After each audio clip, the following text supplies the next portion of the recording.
Okay mga idol, so meron tayo ditong TMX 155 na platino pa. Ayan o, platino.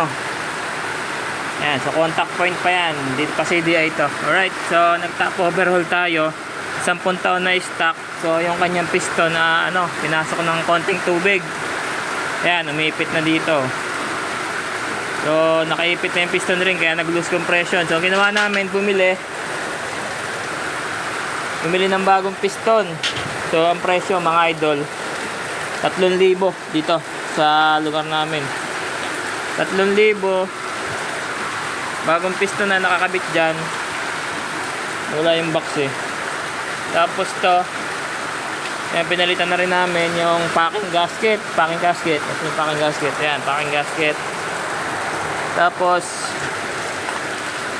valve seal palit din, isang piraso lang kasi pag platino, isang piraso lang, 300 original, genuine lahat yan mga idol. So, testingin natin.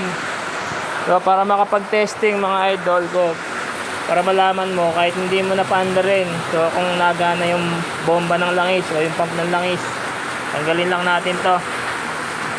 Spark plug, tanggalin lang natin. Tapos pagkatanggal ng spark plug mga idol, yan, sipa-sipaan lang natin yan.